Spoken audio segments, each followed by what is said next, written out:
Okay. Thank you for joining me on this podcast episode. And today I am joined by the very lovely Megan Saint. Megan, thank you so much for joining me this evening. No problem. Really excited to speak to everybody.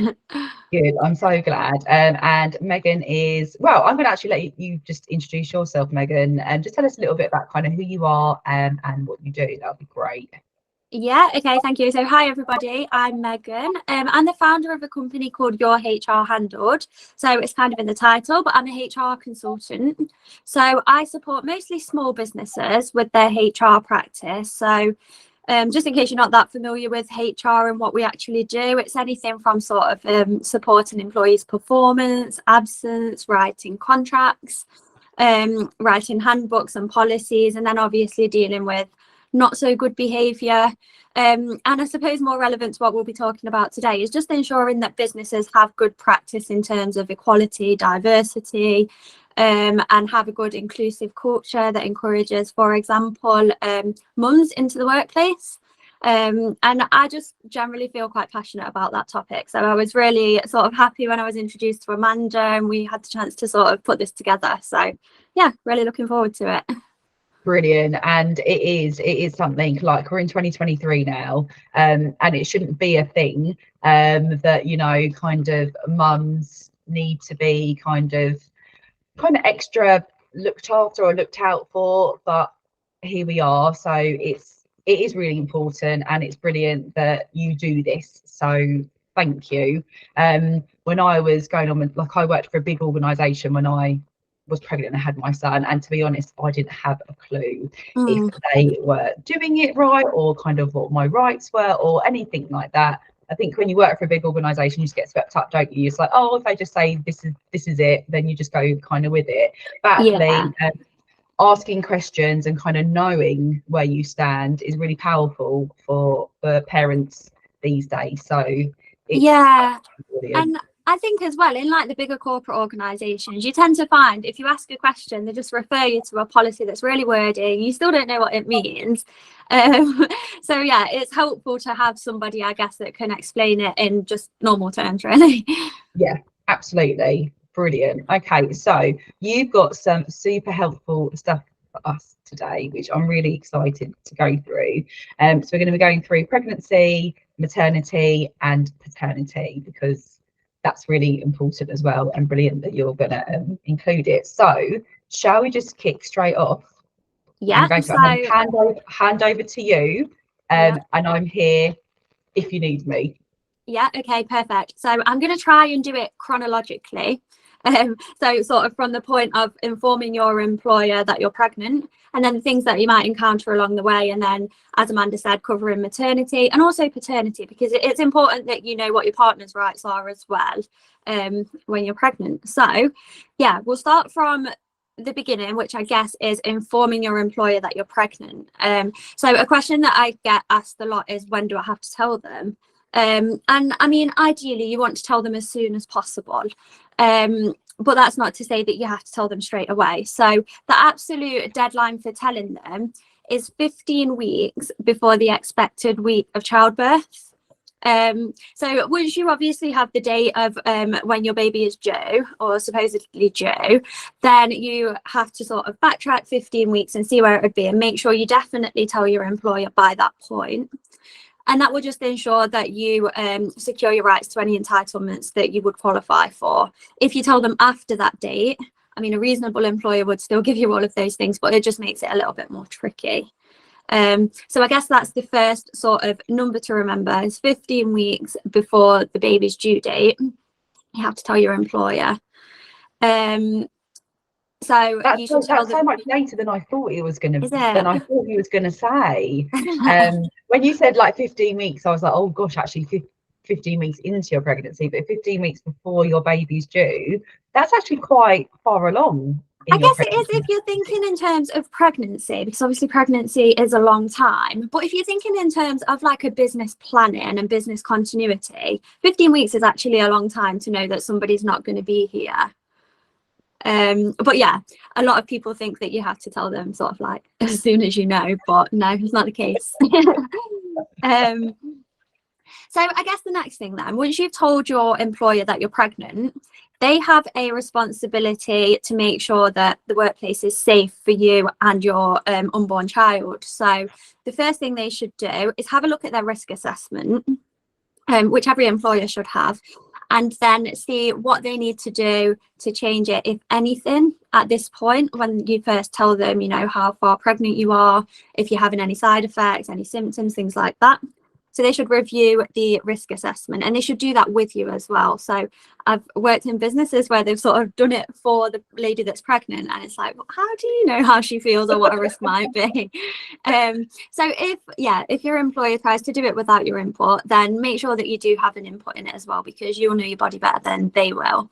So once they've done that, it should kind of be a little bit free sailing from there. But they should continue to review that risk assessment on a regular basis. And so the guidance is regular. It's not every 2 weeks, every 4 weeks. It's just sort of what's reasonable. So a lot of that will depend on the environment that you're working in, if anything's going to change, for example, if the season's going to change, is it going to get hotter? Things like that. So there's loads of stuff that they should think about in a risk assessment, but key things will be like if you're sitting for a long period of time, if you're standing for a long period of time, if you're heavy lifting, if there's any chemicals, things like that.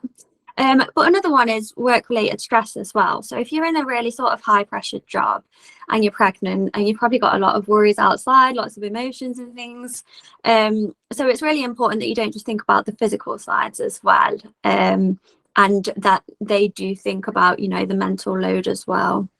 Yeah. Now, you'll have to forgive me because I'm used to talking to employers, so I'm like talking as though you're employers, and that's not the case.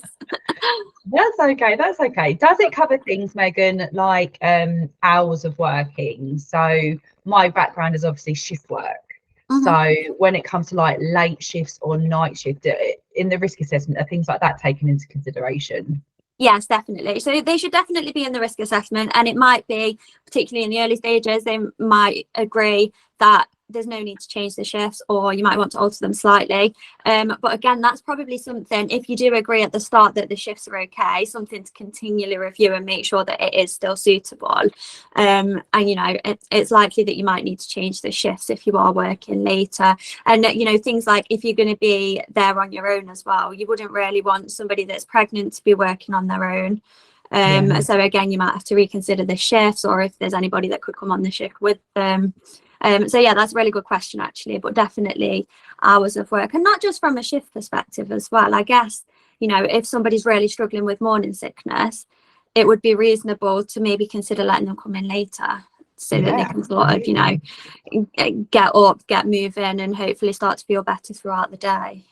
Brilliant. Absolutely. Okay, that's good. That's good for people to know, for sure. Yeah. Okay, so you've informed your employer you're pregnant, they've done a risk assessment, and they've committed to continually reviewing it. So another thing that's quite important, and I'm not sure that everybody really knows their rights on this, is the right to time off for antenatal appointments. Okay. I'll start with the rights for the mother, and then we'll look at the rights for the father as well. But in terms of the mother, they have a reasonable, they have the right to a reasonable amount of time off for antenatal appointments. Now, employment law loves the word reasonable, and it's really not very helpful. So, you know, it would be down to the employer to decide what's reasonable. But if you didn't agree, then you could obviously challenge it. But generally, employers should let you go to appointments, and it should be fully paid as well. The right to time off is fully paid. And they should consider the length of the appointment, the time taken to travel there and back, and also consider things like, could you work from home for the rest of the day, or, you know, could you slightly change your shift times so that if it's in the middle of the day, you're not sort of going in to go to the appointment and then come back, things like that.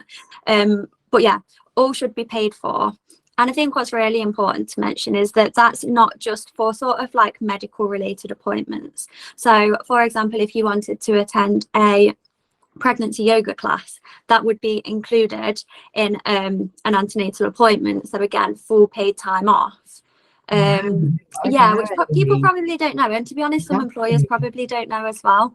But, you know, a quick Google search can prove what you're saying is right. So, Yeah, So, so that one's so quite just to interesting. clarify, for an appointment, employees shouldn't be asking their employees to take annual leave for these appointments. No, definitely not.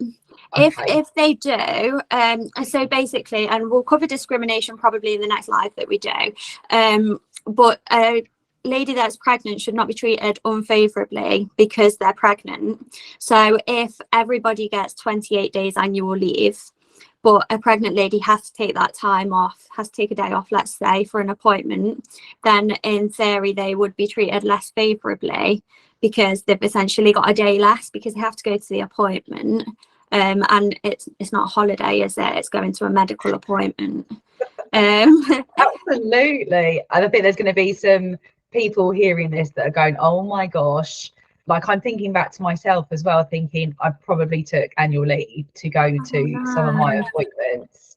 So this is why it's so important for people to know. Yeah, it really is. No, you definitely shouldn't be taking annual leave for your pregnancy appointments. Okay, brilliant. Noted. Another thing to mention is that that's a day one right, which means it doesn't matter if you've been there 2 days or a year, you have the right to pay time off for the antenatal appointments. A lot of things in employment law, you have to have like a qualifying length of service, but when it comes to pregnancy, you tend not to have to. Yeah. So yeah, I guess that covers like the mother's side of it.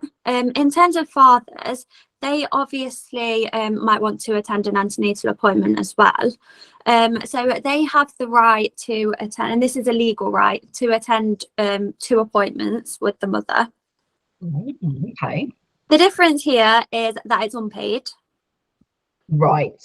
So whereas it's all paid for the mother, the father has a legal right to take the time off. So an employer can't say no to go to 2 appointments, but it is unpaid unless the employer has a policy or agrees for it to be paid. Okay. So would that apply if they wanted to take annual leave to go to the appointment, or it would just go down as like however many hours they were at the appointment, it would be that section that would be unpaid for them? Exactly, yeah. So say if the appointment was like going to take half a day, but they decided to take the whole day off, they could take half the day as the antenatal appointment, and then they could take the rest of the day as holiday. Okay. And again, it has to be a reasonable amount of time. So again, it should include, how long the appointment is, length of travel and things like that to sort of calculate how long would be the antenatal appointment. Yeah. Okay, that's brilliant. Yeah, that's really interesting to know that it's unpaid for them. Yeah.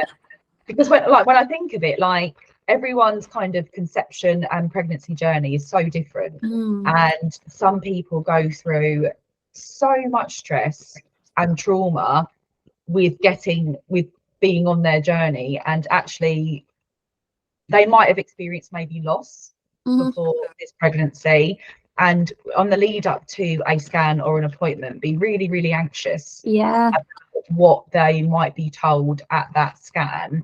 And to kind of hear that, oh yeah, my partner can come but they're not getting paid for it, I guess maybe might not sit well with those kind of people, with those people. And do you ever foresee anything like that ever changing in the future? Oh, that's a good question. So to be honest, there's not really any talk. So there's a lot of talk of legislation changes with us leaving the European Union. I know it was a while ago, but we have an agreement in place till the end of the year. So basically a lot of employment law is going to change after the end of this year. And a lot of it is focused around increasing the rights of pregnant ladies, but actually it doesn't really mention much about paternity at all. So I would say it's not in the immediate plans now. Okay, and just to clarify, when we talk about paternity, we're not just talking about fathers, we're talking about partners of the expectant mother, so whether it be a same-sex relationship, and can it even be someone kind of nominated? So say there was a mother going through pregnancy on her own, and she either had kind of maybe her mum or a best friend that was going to be her birthing partner or her support system. Would that apply to a party like that? Legally, no. Okay. It wouldn't. However, and a key distinction to make here is that I'm talking about like the legal minimum here. So a lot of employers will sort of take things on face value and apply the law a little bit more loosely, and a bit more generously, let's say. So I personally think that a lot of employers might be reasonable, given that it's unpaid as well. If somebody explained those circumstances, they might let them have the time off, but legally there's not a right to it. Okay, that's really interesting to know as well. Thank you. Yeah. So yeah, that kind of covers the antenatal appointments as well. So just to sort of summarize, we've gone through informing the pregnancy, the health and safety, and antenatal appointments. Now, another one I think is really important is sickness absence. So obviously, whilst you're pregnant, you might have a little bit more time off. You might not be feeling great, sort of adapting to all the changes that are happening to your body. So obviously the law has identified that as well. And employers should make sort of reasonable adjustments for any sickness that's related to pregnancy. So essentially they should just be a little bit more sort of understanding and lenient with absence. And in sort of like specifics for the law, with redundancy criteria, you wouldn't be able to use any pregnancy related absence to sort of score somebody against an absence if you was using that as the criteria. You wouldn't be able to dismiss somebody because they had a lot of absence whilst they were pregnant. So it's really important that any absence related to pregnancy is recorded separately to any sort of absence they had before. So it might be that somebody had a poor attendance record before they got pregnant. And then obviously they might have some absences whilst they're pregnant. You kind of have to just halt the process of managing that person's absence whilst they were pregnant, because, you know, any absence they have from there, any illness could in theory be somehow linked to the pregnancy, and it'd be difficult to prove otherwise. I was about to say, where does it kind of lie with someone saying it's pregnancy related? Would the burden lie on the employer to disprove that it was related to pregnancy rather than the employee prove that it was related to pregnancy? Yeah, and I mean, as an employer, they should always sort of, unless they have a reason to believe that you're being dishonest, they should always believe what you're saying. There's like an implied term of trust. So unless you have a reason to challenge somebody, if they tell you it's a pregnant related absence, you should just take it as that. And as a HR consultant, I would definitely never really advise any of my clients to try to tackle someone's absence problem whilst they were pregnant, because it's just going to get messy. Yeah, absolutely. Another thing to mention on sickness, and this is kind of throwing my chronology out of line, but if somebody were to be off sick 4 weeks prior to the expected week of childbirth, so 4 weeks before the week that the baby's due, then the employer can actually start the maternity leave from that date. Okay. Yeah, even if you'd sort of said you wanted it to start 2 weeks after that, or, you know, from when the baby is born, if you are off sick for a pregnancy related reason in the 4 weeks prior to the expected week of childbirth, then they can actually start your maternity from that, any time in that 4 week period. Okay, that's really important to know, isn't it, actually, because you could be losing 4 weeks of your maternity leave, and that's a month, that's a big chunk of time to lose. So that's really important to know. And again, that's one of those things that, like, that's the law, but if it was my client, I'd kind of advise, you know, can we be a bit reasonable? If they're just going to have 1 day off, do we really need to take 4 weeks of their maternity away from them? Obviously, if there's a health and safety concern, then yes, it would make sense to do that. But if, you know, they just generally are feeling a little bit under the weather one day, it might be a bit unreasonable to start their maternity if they don't actually want to. Yeah.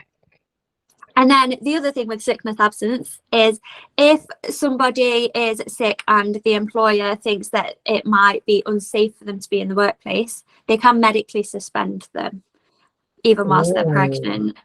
So medical suspension is something, it's not necessarily just if somebody's sick. You know, if when they do those risk assessments that we spoke about earlier, there's something that's potentially hazardous to the mother or the unborn baby, then the employer can take the decision to medically suspend the pregnant woman. The thing to note on that is that it would be full paid. I was about to say, where do they stand then with payment? So it'd be effectively saying, just stay at home, don't come into work, but we're still paying you. Yeah. Okay. Which, you know, sounds like a good deal, but actually a lot of people go to work for, you know, the social aspects, for mental health. So any employer that does do that, and again, I'd advise my clients to be very careful about doing it, to make sure that actually the physical risk outweighs the mental benefits of being at work, especially if they are going to be off for a long time after. Yeah, that's actually quite a good point to make as well, because for someone that, you know, especially leading up to giving birth, especially if they don't have a lot of people around them, like you say, and this could be their last chance to see adults and have adult conversation for potentially a really long time. Yeah, so it's important that, I mean, it does sound great, doesn't it? Oh, full pay suspended, I'll take that. But yeah, it's important that you consider all aspects of it before. Again, I'm talking to you like you're an employer, but it's important that the employers consider all of those aspects. And, you know, if your employer did try to say, oh, we're going to medically suspend you, and you didn't think that they had to, then put your case forward and tell them why you don't agree. And, you know, bring up the mental benefits of being at work as well, and then they've sort of got all the knowledge, let's say, of how you are actually feeling physically and mentally to make that decision. Definitely, but likewise to have the knowledge that you could ask for that as well, if that's something that you wanted at the same time, maybe. Yeah, definitely. And I mean, yeah, that's a good point actually. If you feel that your workplace is unsafe, but your employer's maybe being a little bit irresponsible or doesn't quite understand, then you can definitely challenge it as well. You should never, as a pregnant woman, go to work feeling worried that something's going to harm you, either you or your baby. Yeah, absolutely. Yeah, so that was a really good point actually. So I mean, that was everything that I wanted to cover in terms of pregnancy, informing the employer and what the employer has to do once you've informed them. Did you have any other questions around that side of it before I move on to maternity? No, I think that was a really interesting point about going sick 4 weeks prior to your due date and then kick-starting your maternity leave, because I think I remember something in the back of my head when I was pregnant about them almost like forcing you to go on maternity leave, but I couldn't quite remember what the specifics of that was. So that's really, I think, really useful for people to have that in their mind. 4 weeks prior to due date, potentially your employer could start your maternity leave early. So yeah, because I think if that did happen to you, you might think, oh my gosh, that's not fair, how can they do that? But actually they can. Yes. So yeah, it is probably one worth sort of having in the back of your head to be aware of, isn't it? Definitely. No, that's brilliant. Okay, so I'll move on to maternity leave then. So maternity leave and maternity pay are two separate things. So there's different criteria for the two of them. They kind of get linked together a lot of the time, but somebody might actually be entitled to the leave, but not the pay. Yeah, it's not always paid. You have to sort of meet certain criteria. So I'll start with the maternity leave. You're entitled to 52 weeks leave. That's broken down into 26 weeks ordinary leave and then what they call 26 weeks additional leave. So you can take as much or as little of that 52 weeks as you like. However, you must take the first 2 weeks after you give birth off as what they call compulsory maternity leave. And if you work in a factory, it's actually 4 weeks. Okay. So yeah, again, that's worth noting. I think most people tend to take longer than that anyway, but that's the absolute minimum. Like, your employer cannot let you into the building within 2 weeks or 4 weeks if it's a factory. So maternity leave is a day one right, so that means doesn't matter if you've been there 2 days or you've been there 6 years, you will have the right to take time off for maternity. And this is if you're an employee and not a worker or somebody that's self-employed, and I won't go too technical into that, but if you're employed by the business that you work for, then you're entitled to this. In terms of when maternity can start, it can start 11 weeks before the expected week of childbirth. So that's the absolute soonest that it could start. Yeah. But you could obviously start it at any point within those 11 weeks until the expected week of childbirth. We've already mentioned that you must tell the employer at least 15 weeks before. Yeah. And if you, for example, say you want it to start 4 weeks before the due date, and then you change your mind and you think, oh, actually, I want to change it to 2 weeks, you have to give at least 28 days notice. Okay. There's loads of numbers and like different weeks and days, so it's really like difficult to remember. But Okay. yeah, It's good to know that you need to give them notice that you want to change it. That's the thing to remember, isn't it? Yeah. yeah, because you might sort of think, well, if I was making it later, why would it matter if I gave them notice? But you do have to make sure you still give the 28 days notice. Right. Okay. If, for example, you were supposed to be taking it in 6 weeks, but in 6 weeks' time you wanted to start it, but you now decided you wanted to take it in 2 weeks, you obviously wouldn't have that 28 days notice. Yeah.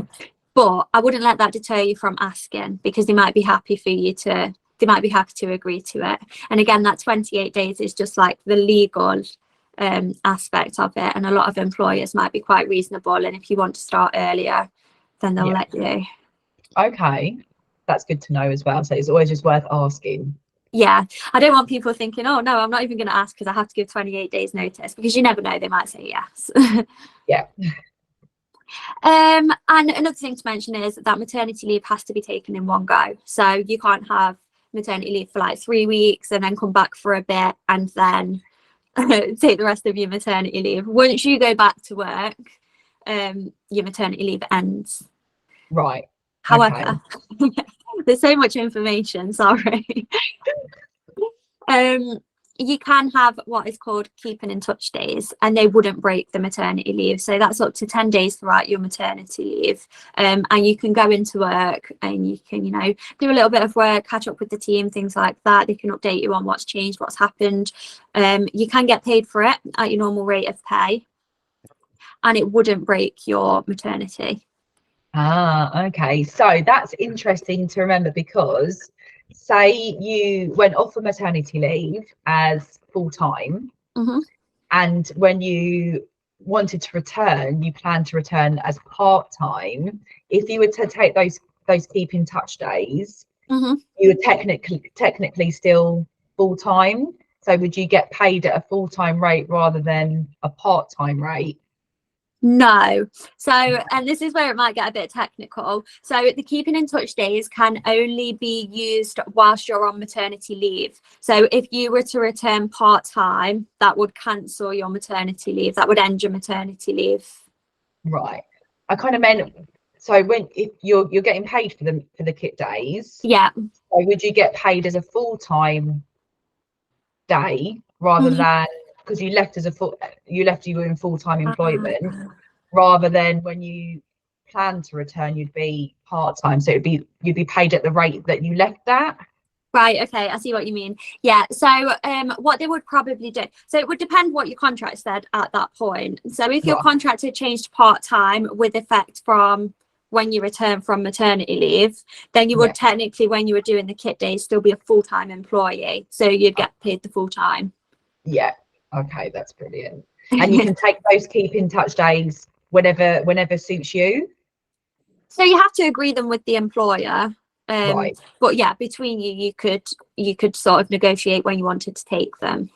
Brilliant. Okay, that's good to know as well. So you potentially could have 10 days worth of kind of payment, I guess, if you wanted to, and I guess it's up to you whether you don't have to take them, do you? No, you don't have to take them. You don't have to take any, or you can take all 10. Literally up to you, really. So your employee couldn't say no. So if you wanted to take all 10, your employee couldn't say, oh no, you can't do 10. No, they should let you do the 10 if you want to do the 10. Yeah. But again, it'll be about agreeing dates of when you can do it. Yeah. Okay, that's brilliant. That's good to know. So that's maternity leave. Maternity pay is a little bit different. So as I mentioned earlier, if you've been with your employer for just one day, then you would be entitled to maternity leave. However, it's a little bit different with maternity pay. So, and again, I'm just going to throw loads of numbers at you and it's going to get confusing, but you have to have been employed for 26 weeks by the qualifying week. And the qualifying week is 15 weeks before the expected week of childbirth. So, like, how confusing is that?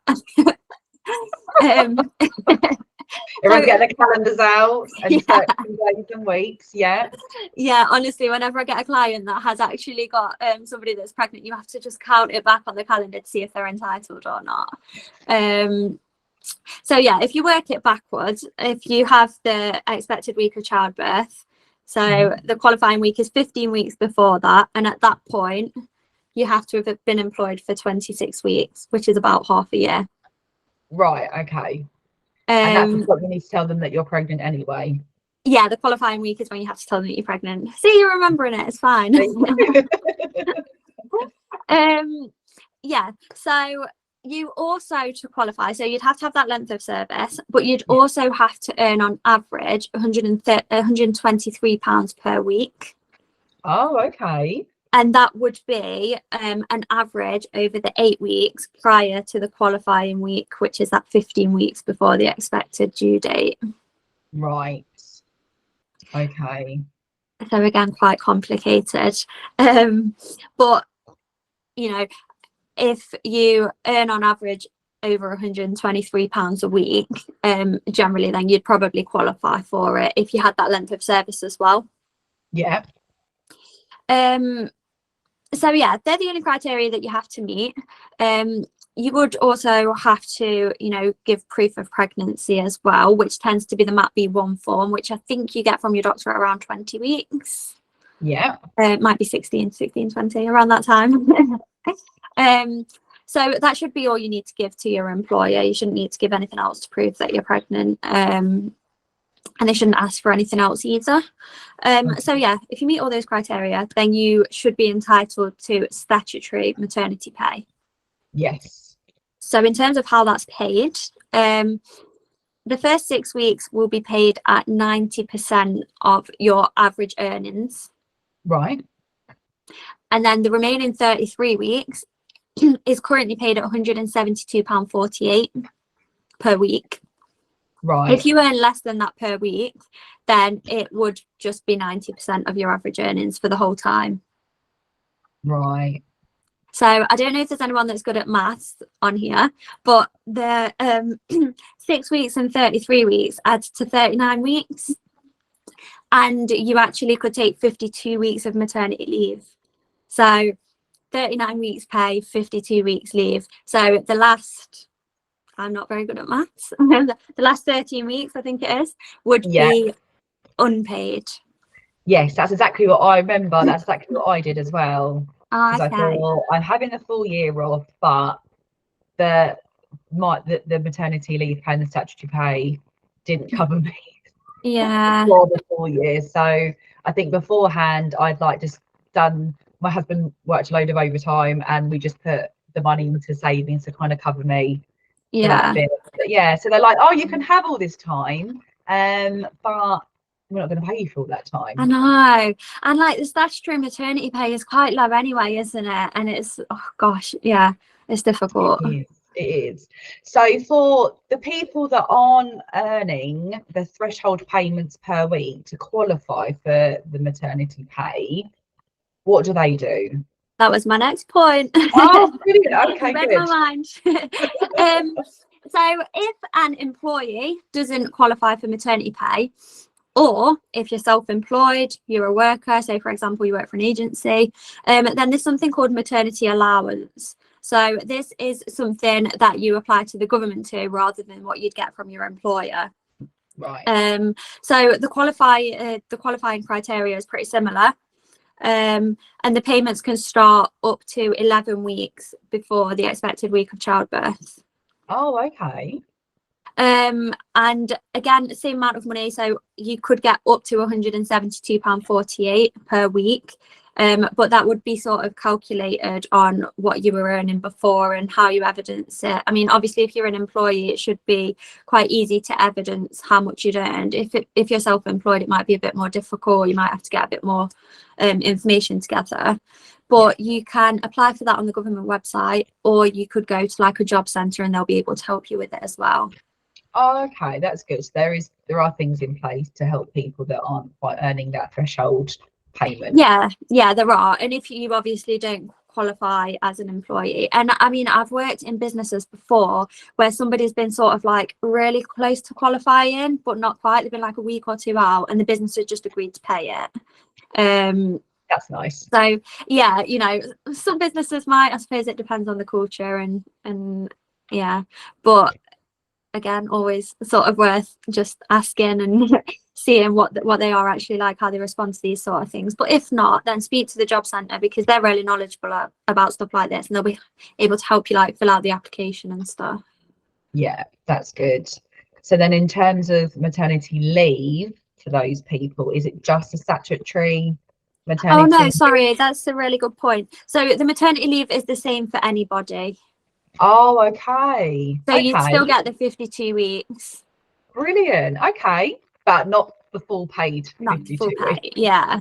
It's really confusing. I don't know why they cut it off at 39 weeks with regards to the pay. I'm not really sure where the logic is in that. Maybe trying to get people back, but from my experience, it doesn't get people back. If somebody wants to spend the whole 52 weeks, they'll find a way to do it. Yeah, absolutely. Okay, that's good to know that everyone still gets the same amount of time though. So that's yes, good. Everybody is entitled to the leave. Brilliant. Okay. It's just figuring out how you get the pay then, whether it's through the employer or through the government. Okay, so any other questions on maternity before I move on to paternity? No, I think all those numbers, they're sinking in fairness. I know, I'm quite impressed. I feel like you've remembered them really well. I've written them down in case I forget. Okay, so paternity leave then, it's a little bit different. So you can have either 1 or 2 weeks paternity leave, but it has to be taken all in one go. So you can't have 1 week when the baby's born and then another week a couple of weeks later. It has to be either 1 week or 2 weeks, and you do have to take it in week blocks as well, which is a little bit strange. It can't start before the birth. So whereas maternity leave can start before the baby's born, paternity leave has to start either the day the baby is born or after. And you actually have up to 56 days after the birth to take the paternity leave. Right, that's good to know. Yeah, so I mean, a lot of people probably will take it straight away, but you don't necessarily have to. You do have up to 56 days to take it. Right, okay. And with the paternity leave as well, whereas the maternity leave is a day one right, it's not with paternity. So you actually have to have 26 weeks service. Okay. Otherwise, it's a case of, and I mean, employers could ask you to take holiday in that case. If you requested paternity leave and you wasn't eligible for it, you could take holiday. God, that's really interesting to know. Okay. It is very different, isn't it?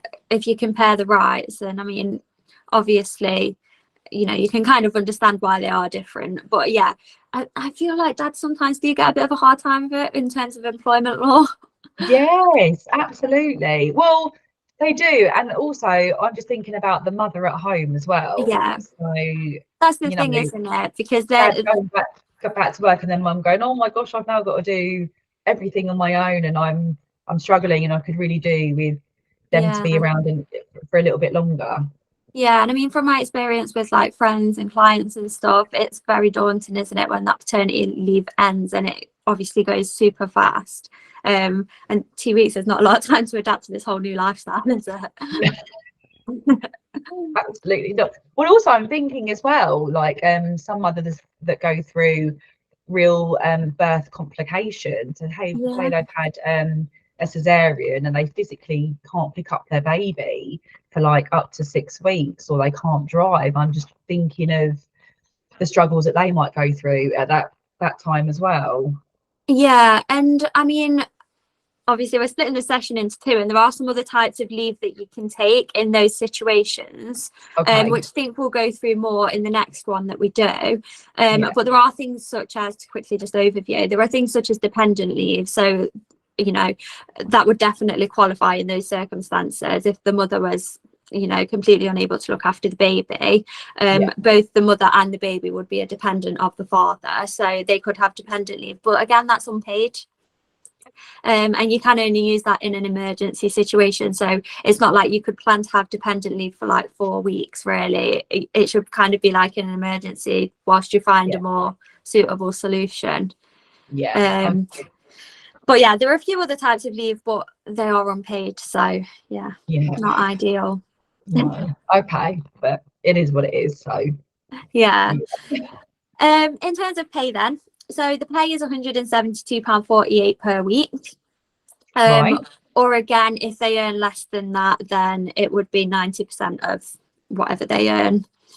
And to qualify, you must be the father or married to the mother or a civil partner or just a partner of the mum. Right.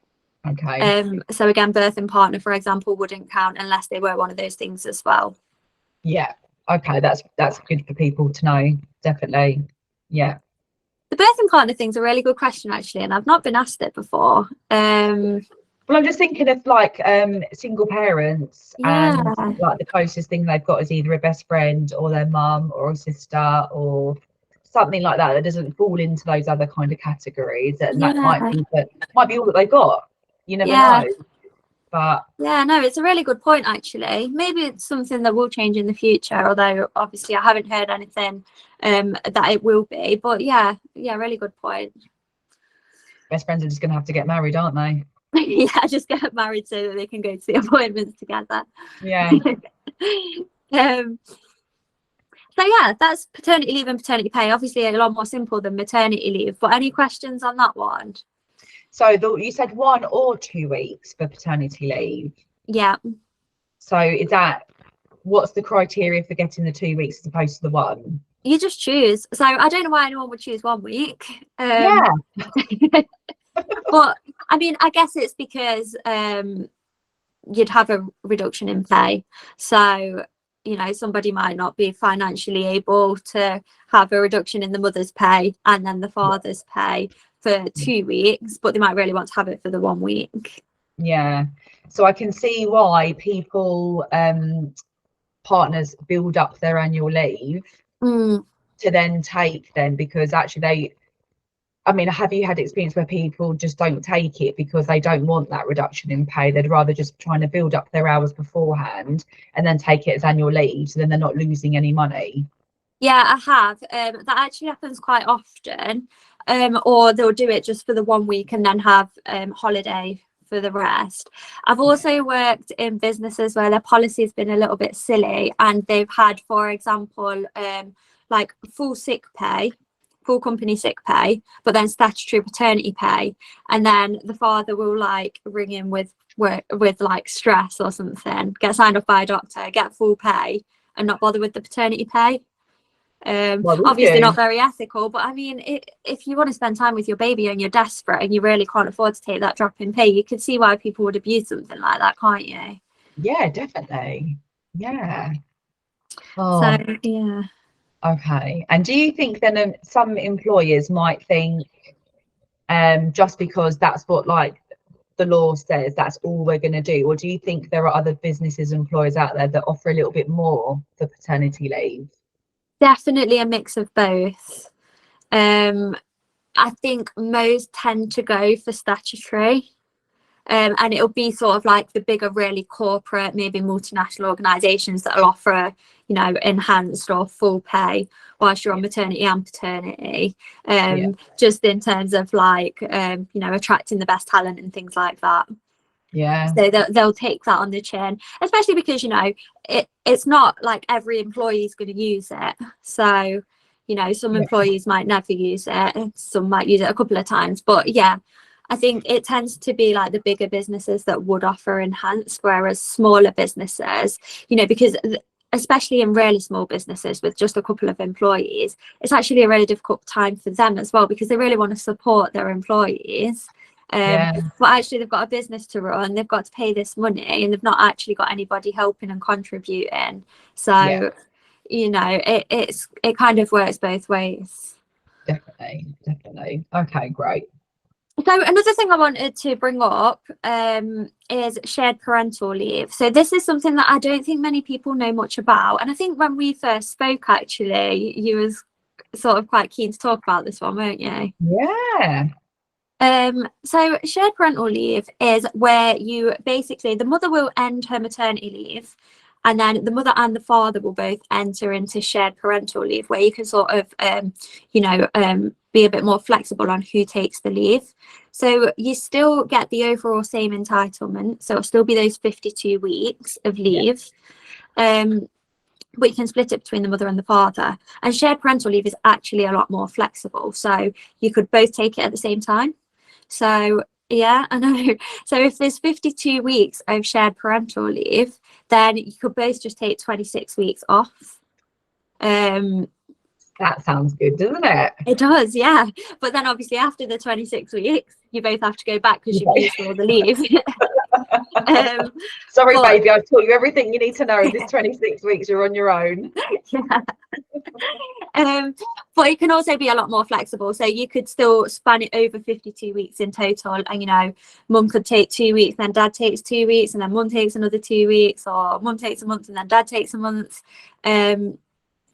Obviously, employers probably don't like this option as much, but you know, they have a legal right to sort of consider these things. So as long as you give them the right notice, then they sort of have to accept it, basically. So it's one of those things worth thinking about, probably like throughout your pregnancy, from the early stages, of whether you might want to consider splitting it and sharing it between you, so that you can give both employers the notice. Absolutely. And I think just people knowing that, because I think it's one of those things that probably sounds quite complicated, so people maybe just kind of avoid it, or employers might go, oh, that's a bit too difficult for us to work out as well. So maybe sometimes they just like tell a fib and say, oh no, you can't do that in this company, or something like that, just to kind of put people off. So it's really good for people to know you have the option. Think about it throughout the pregnancy, see what you can come up with, and actually that's a really nice option to have, isn't it?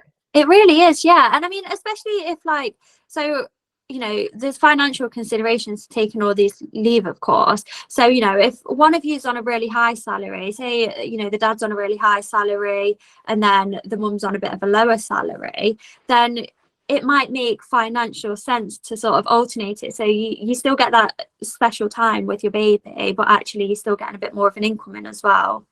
Yeah, definitely. Yeah, that's really good for people to know, to start looking into that. And yeah, if it makes financial sense and sense for them, for you to all have a time together as well, then that's definitely worth looking into. Yeah, the only thing to consider is that you do need the qualifying length of service for that as well, so it's the same. But if both partners didn't have it, then obviously you couldn't do shared parental leave.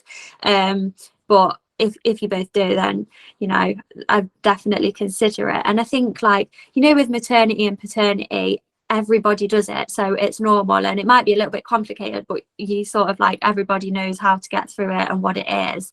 And then you made a really good point earlier that it sounds really complicated and people don't really know about it. They've probably not seen anybody else do it, so people just don't even really consider it. But actually I think it's really great, and, you know, it should really be considered. So hopefully somebody that's listening might consider that in the future.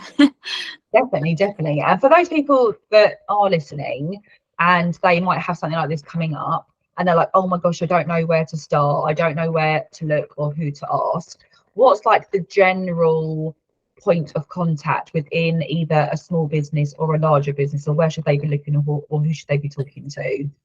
So I mean, I sort of mentioned earlier that you might just get like brushed off to a policy or a procedure, but actually they are quite a good place to start. So, you know, if you work in a business and they have a company handbook, or they have like a list of policies somewhere, then it would be worth having a read through it first to try and get a basic understanding. And then in terms of point of contact, in a smaller business, it's likely to be like the owner or the manager. In a bigger business, you'd like to think they'd have an actual HR department that you could go to. You'd also like to think that that HR department had fully equipped your manager to be able to deal with such requests as well. So, you know, a lot of the time in bigger businesses, you suggest that somebody speaks to their manager first, and if they're not sure, then they could go to the HR department. But, you know, manager or HR in a bigger business, and a smaller business, probably just going to be a manager. And if they're not sure, then they might reach out to someone like myself to get some advice. But there's loads of stuff on the internet as well, and be careful what you read. Make sure it's from a reliable source. But things such as ACAS or the government website, it can be a little bit complicated and wordy, but again, it will sort of, you know, provide an outline and an overview of the basics. Brilliant. Yeah, that's good. So people know where to kind of start looking and points of reference. So that's brilliant. Yeah, there are also some really good sort of like Facebook groups and stuff out there, such as your own, where, you know, there's I don't know if anyone's heard of a company called Pregnant Then Screwed. So have you heard of it? Yeah, I think it's absolutely fab. I love it. So yeah, things like that, you could reach out to somebody like them, because they sort of you know, they'll tell you your rights, and you can explain the situation to them. If they think that anything's been done not quite correct, then they can obviously help you with that as well. Brilliant. Wonderful. Okay, Megan, so you're going to come back. Yes. What are you going to be talking about next time? So when I come back, we've sort of covered the pregnancy and the maternity. So sticking to that chronological order that I was trying to stick to, we're going to look at what to do when you come back. So how much notice you have to give to return if you want to change the day that you'd agreed. Things such as requesting flexible working if you do want to go back part-time or different hours. Also those other types of leave that I mentioned, so dependent leave, parental leave, which is different to shared parental leave. It's all very confusing, but that one essentially is just leave that you can have to take time off with your child, which is really fab, but again unpaid. But we'll go into more detail about that one as well. And also I just wanted to touch a little bit on discrimination. So it's a bit of a negative topic to talk about, but I think it's important that everybody knows their rights and what to do if you do feel that you have been discriminated against because you're pregnant or on maternity leave. Absolutely. That's brilliant. Okay, Megan, so where can people find you? So you can find me on Facebook. So my name is Megan Saint. If anybody wants to add me on there, if you have any questions, feel free to drop me a message, and I'm happy to sort of help and try to answer any that you have. Also my website, yourhrhandled.com, and my email address is megan@yourhrhandled.com. So if anyone does have any queries, then please reach out. I'm happy to help. Brilliant. Megan, thank you so much. I massively appreciate that. That's really, really useful to everyone, and I look forward to speaking to you next time. Yeah, me too. Thank you very much for having me in the group. Thanks. Bye. Thank you. Bye.